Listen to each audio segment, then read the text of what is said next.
Our next presenter is Sumair Abro. Is that correct? Close enough. Oh, I'm so sorry. This gentleman right here is on a mission. is on a mission to help small business owners and startups build their dream business, having worked for and with businesses of all sizes and shapes all over the world. He understands what it takes to generate more leads and convert them on an ongoing basis. As business development and turnaround specialist, this gentleman's area of expertise are business growth, referral networking, and leadership development, whereby he coaches people one-on-one, facilitates workshops, and thrives on public speaking gigs like Ignite. An engineer by qualification and an entrepreneur by choice, Sumair? Yep, got it. There it is. Is passionate about helping people to think big and take massive actions to get results. Please welcome Sumair as he enlightens us on a seller's dilemma. In words of Henry Ford, any customer can order any car in any color as long as it's black. Now, this famous quote is from an era when sellers had all the power. But times have changed, right? With unlimited choices, buyers have all the power. Would you agree? Yes or no? Yes. Having said that, I'm going to tell you that it's not that simple.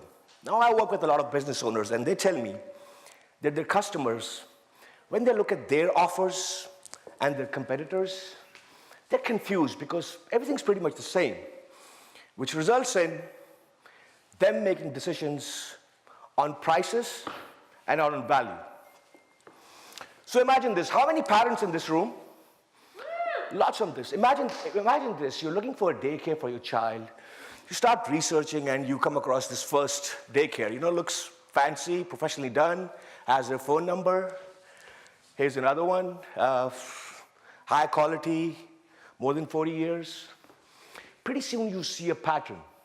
And what the pattern says is that every business you come across says the same thing.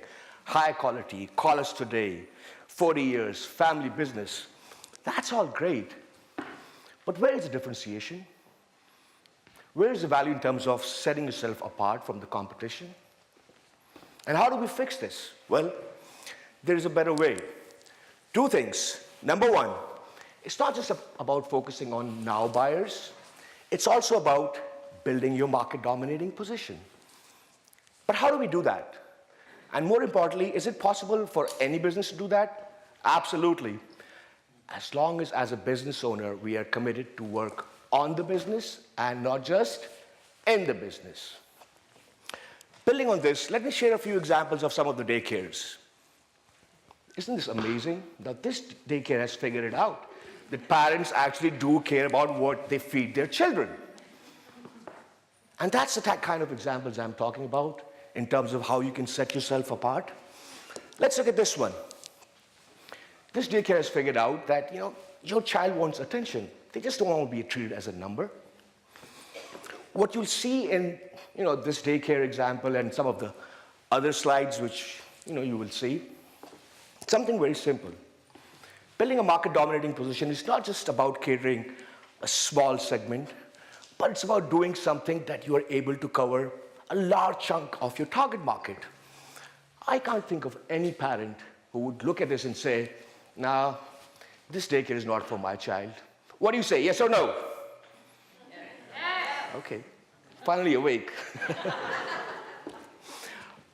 So, what I wanted to say is, any business owner, how do we start this?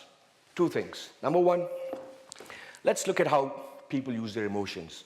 We like to think that, we use a lot of logic to make decisions, but at the end of the day, it's emotions. We care more about what we want than, what we need. That's the first thing. Secondly, people get attracted to businesses which use simple language and they're unique. Nothing, from the textbook or copy and paste from another website. In essence, the idea of a business owner is to inspire action, And speaking of inspiration, in the end, I'll just, take you back to the 60s. Remember the 60s, anyone in this room? Yeah. Few of us, awesome. So in the 60s, there was a big race, who will get to the moon first between two superpowers of the world, right? And what happened was NASA was at the forefront of all of this.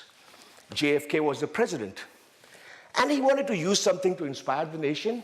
And he looked at this mission statement and he was like, too wordy. He didn't use this. What he used was something so simple and unique that to this day, people still remember it.